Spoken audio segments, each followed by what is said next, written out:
W5. Young, pregnant, and afraid, I would have to be punished. and judged too young to care for their newborns. Babies were taken from mothers directly on delivery tables. Mirella Fernandez investigates Canada's shameful history of forced adoption. Doesn't the government think that they are owed an apology? Babies torn from their mother's arms for decades. We're looking at about 350,000 women in Canada. And young women hidden away from public shame It was a violation of human rights. as motherhood is stolen from the innocent. I told her I loved her, that I would see her someday. And early dreams of reaching the stars I've always been fascinated by space.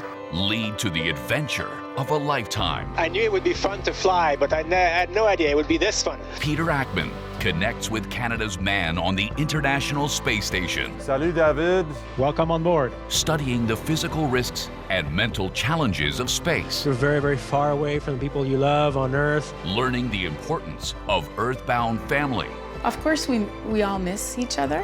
and the unpredictable life in space. One day you're flying a rocket, that's amazing, but one day you have to repair the toilet. Here is Kevin Newman. Hello, and thanks for joining us. They were young women shuffled out of sight, sent to maternity homes to have their babies because their families' religions considered their pregnancies shameful. Now, surprisingly, it went on well into the 1980s. Potentially hundreds of thousands of young Canadian mothers forced to give their babies up for adoption, many of whom carry that trauma even to today. But as Mirella Fernandez discovered, few of the institutions who sanctioned it have expressed any regret.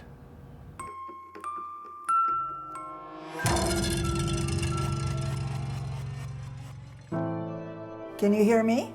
I can. Oh, and I can see you. There we go. From her Victoria home, it's sometimes difficult for Sharon Peterson to actually believe she's talking to her daughter. I know when I tell people I'm from Victoria, they're just like, oh, you're so lucky. That's because it took 44 years to find Michelle. Like hundreds of thousands of other Canadian women, Sharon says she had no choice but to give up her baby. It's called forced adoption, a practice that began after the end of the Second World War and lasted for decades. I had two aunts who were childless. And so I asked the childless aunts at one family gathering, well, how come you haven't had any babies? Well, we decided not to get pregnant. So that's how naive it was. I thought you decided to get pregnant. And I hadn't decided to get pregnant. But she did get pregnant. In 1963, fresh out of high school. Sharon was 19, naive, but determined. I'm having a baby. And I was going to keep the baby. There was no sex education at that time, 1964. And my mother certainly didn't talk to me about anything. I was incredibly naive at 19. 19 in 1964 is not like a 19-year-old today. In Trail, British Columbia, where Sharon lived, young, single girls just did not get pregnant, especially girls from a Catholic family. My family were very distressed about the whole thing. They were told by the priest that I would have to be sent away and I would have to be punished. I was shocked. I just didn't believe it. For Sharon, shock turned to terror over Christmas dinner. Her stepfather, who she says was an abusive alcoholic, lashed out.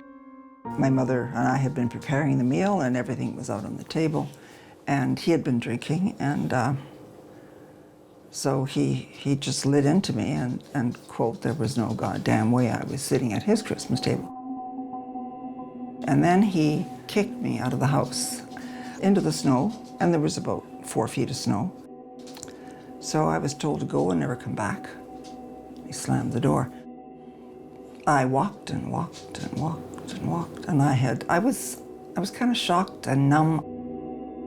So I stopped quite a ways from home, and I sat in the snowbank. And I probably would have frozen to death. Eventually, Sharon's mom finds her and sneaks her back into the house. But she was sent away again, this time to live with an aunt in Victoria. Her mom showing up months later when Sharon is in labor. My aunt drove my mother and I to the hospital.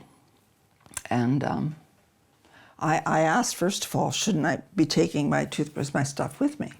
Oh, you won't need anything. And I said, well, I think so. I need my nightgown or something. No, you won't need anything. And then I heard my aunt and my mother talking in the kitchen. My aunt said to my mother, don't worry about her. Maybe she'll die. So now I'm really scared. So they pull into the driveway of the hospital, and my aunt doesn't even turn off the engine of the car. My mother turns on, get out. And I said, why aren't you coming with me? No, I know, where am I supposed to go? Well, you just go in that door.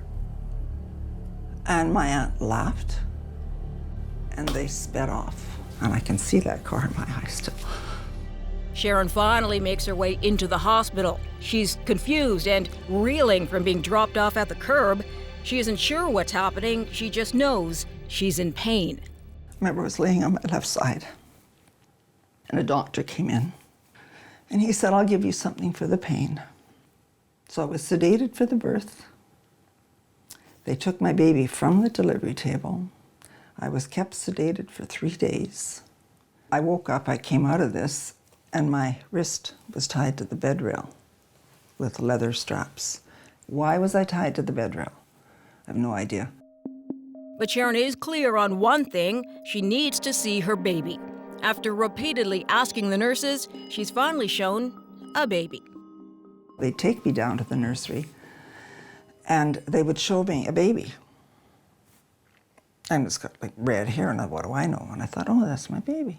So the next day they'd take me down, and it would have a shock of dark hair. I said, well, that's not the baby you showed me yesterday. Oh, yes, that's your baby. And the third time went down, and it was obviously a fairer-skinned baby. And I'm thinking, what? You know, people aren't making sense to me. So they weren't showing you, they were showing you different babies. The fourth one had curly hair, and I thought, that must be my baby. You didn't feed the baby? No. And at any point did you get to hold the baby then? None at all? Never held the baby. It was a forced adoption, part of a deep, dark secret in Canadian history. Unwed mothers pressured by family, church, and society in general to physically give up their babies. It's a huge trauma to take a baby from a mother in that way. And most of these women, including myself, have never really recovered from that trauma. Valerie Andrews is the executive director of Origins Canada, an organization that helps women who surrendered their babies at birth find their now adult children. The numbers are staggering. My research shows that we're looking at about 350,000 women in Canada were impacted by these policies and practices. That's a huge number. It is, and when you consider that there was a father and a child too, so that almost triples that number. 350,000 women forced to give up their babies. Many of the young women and girls ended up in homes for unwed mothers, known as maternity homes. There were as many as 67 across the country, run almost exclusively by religious organizations. And they all had the same goal: separate the young mothers from society and send their babies to new homes. What were their experiences like in these homes? Well, upon arrival, a woman would either have her name changed or have a name assigned to her, or go by her first name only. You came into this secretive world where you weren't supposed to make friends, even though you may be 30 girls together, all pregnant. Talk about being pregnant and pregnancy and babies was not encouraged. You were not to talk to anybody about this. This was a secret. You weren't to tell anybody that this had happened. That was from the doctor, the priest, the social worker, the family. These women were kept from their rights, kept knowing about what their rights were in the situation. When you look at what happened to these women, and there's just no choice involved. After the babies were born, how were these women treated? What happened to them after the babies were born in the immediate time? Well, babies were taken from mothers directly on delivery tables. Some mothers had their faces covered with sheets, pillows, or other apparatus so they couldn't see their babies. Some women asked whether it was a boy or a girl, and some were told, well, that's none of your affair. Their babies were taken. Some women were tried to get up off delivery table and screamed and ran after their babies. It's a huge trauma to take a baby from a mother in that way. Valerie talked to hundreds of women who share horror stories from the maternity homes. Verbal abuse, isolation, over-medication, or in some cases, no medication at all. A number of mothers recall having their chests bound to prevent lactation, and in extreme cases, they were lied to, told their babies died at birth. The young mothers were sent to the maternity homes by their parents, ashamed that their children were about to have children.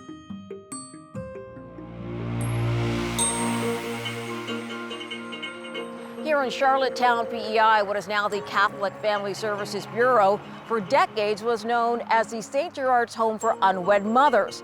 But for the many women who came to stay here, it was known simply as the Yellow House.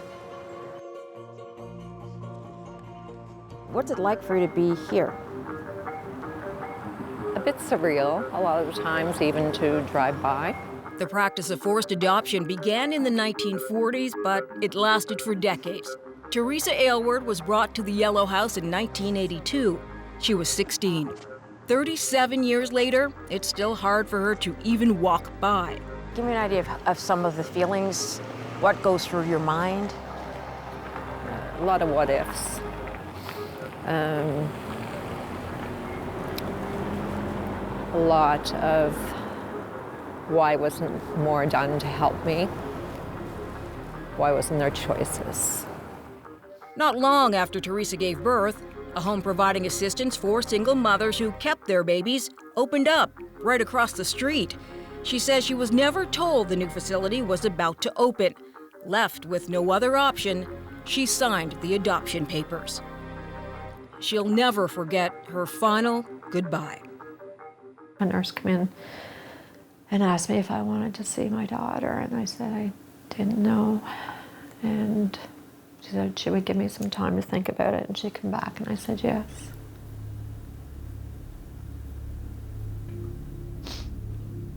And I walked in.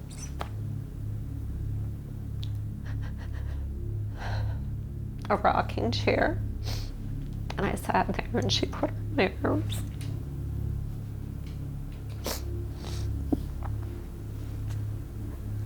And I held her. And I counted her toes and her hands. That's what moms do. And I told her I loved her. I thought I would see her someday.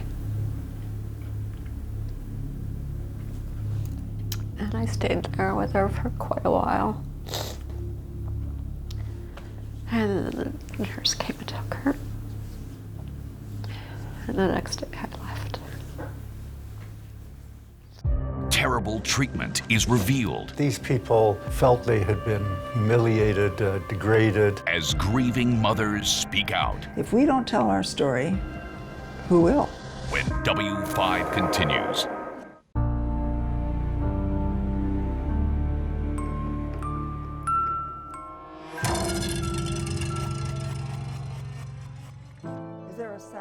It's taken Sharon Peterson decades to be comfortable talking about the daughter she barely knows. Yeah, 7 years old. Sharon is one of more than 350,000 Canadian women forced to give up their babies at birth.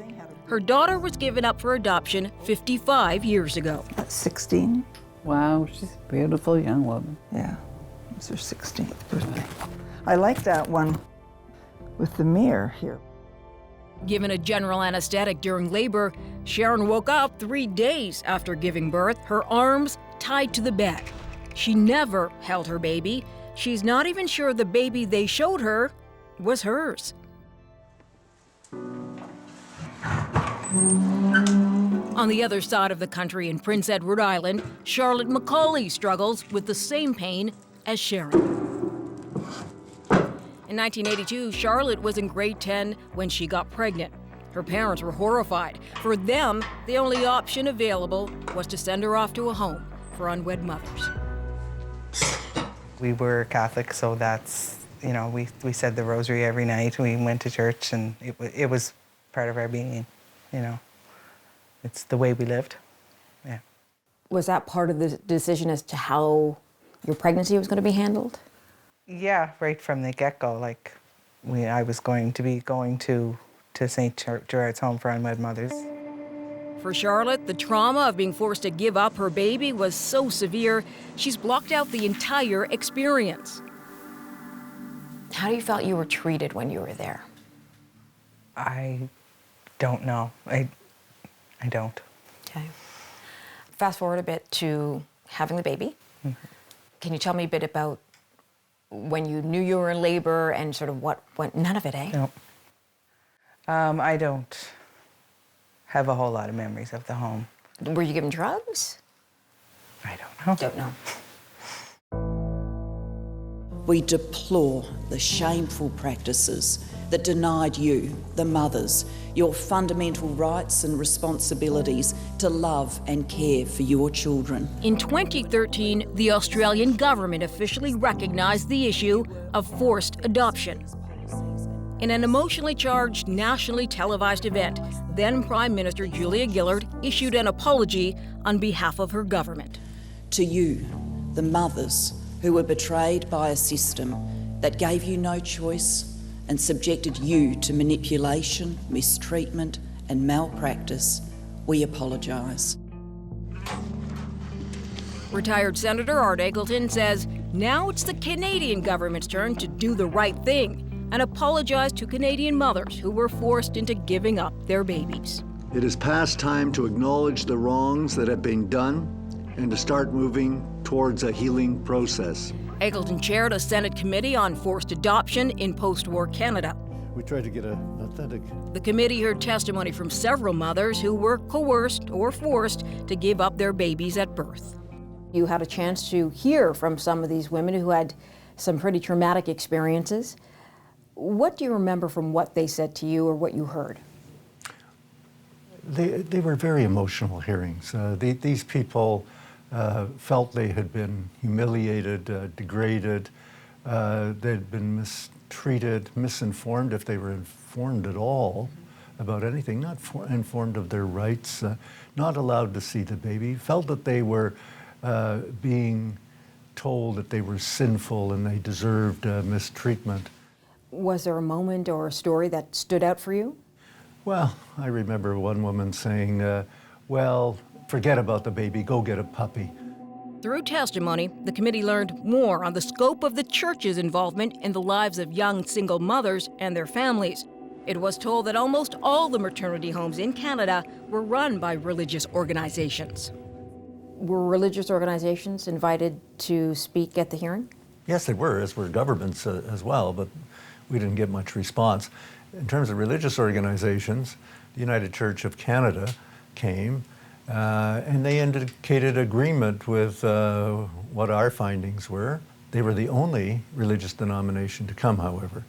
One other, the Salvation Army, did send in a report or a letter saying that it was not their policy to mistreat or to deny anybody their human rights. The Catholic Church? Nothing. Anglican Church, nothing. So they were all invited and they declined? They were all invited and they declined. W5 reached out to the Catholic Church through the Canadian Religious Conference. In a statement, the CRC said that young, vulnerable women were coerced into consenting to adoptions against their will was morally wrong. It echoes the Senate report in stating the treatment of unmarried mothers in post-war Canada may have been a product of the times, but it was cruel nonetheless from any perspective. W5 attempted to reach the Anglican Church, but several emails and phone calls went unanswered. The Shame is Ours is the final report that was released by the Senate committee. The federal government has had the document for 5 months, and after much study and deliberation, issued a 4-page response. In its statement, the government says it's committed to ensuring forced adoption practices never occur again. But there is no mention of any of the committee's recommendations. So no extra money for counseling for the victims, no standardization across the country for adoption practices, and nothing about what the women wanted so badly, a formal apology. W5 wanted to find out why the Canadian government would not offer up an apology. We sat down with Jean-Yves Duclos. He's the Minister of Families, Children and Social Development. 350,000 women is the estimate. That's how many women had their babies just taken from them, just gone. Doesn't the government think that they are owed an apology? In order for an apology or any other meaningful measure to be doing what it needs to do, to repair the past wrong and to show us how we can do better in the future. In order for that to be effective, we need to do this in full collaboration with those that were affected and those that were involved in the wrongdoing. But just so I'm clear, because you're talking about acknowledgement, but you haven't in your response talked about giving these women an apology. So do you think they're owed an apology? Is there one forthcoming? So that's what we need to examine based on the report. And it's not for the federal government to decide that on its own. It needs to be done in collaboration with the guidance of those that are fortunately still with us and that were deeply affected by the wrongdoing of the past. So it all comes to building a view as to how we can make that an effective way forward. Let's talk about the Australian apology, because they decided to do a national apology. And I'm just wondering why Canada wouldn't want to follow suit. So the Australian apology is an important part of the Senate report. And that's great that they were able to look at what Australia has done and has been doing. Of course, all countries differ from each other, but that's no excuse for Canada not to consider that model. So we are going to use that in order to inform our discussions with provinces and territories and see whether what has been done in Australia can help us as a country to acknowledge the wrongs of our past, the dark chapters that we have seen, and see how we can best move forward. For now, there is no timetable for the government to revisit the issue of an apology. An apology, Art Eggleton says, is already long overdue. It was a violation of human rights. In 1948, when this program was getting underway, we signed the UN Declaration of Human Rights. And yet, in this particular case, we violated those human rights, and we need to correct that. We need to help these women heal. Sharon Peterson now has a long-distance relationship with her daughter, but there is a deep-rooted pain that won't go away. A lot of us mothers are getting on, the ones from the 60s especially. If we don't tell our story, who will? We were mistreated, abused, we were vulnerable, we were young girls, didn't know nothing from what. Now it's part of Canadian history, and you can't sweep that under the carpet. That happened. Well, in Canada, it's up to the provinces to determine whether birth mothers and their children can ever reconnect. And it's a bit of a patchwork, so it's easier in some places than in others.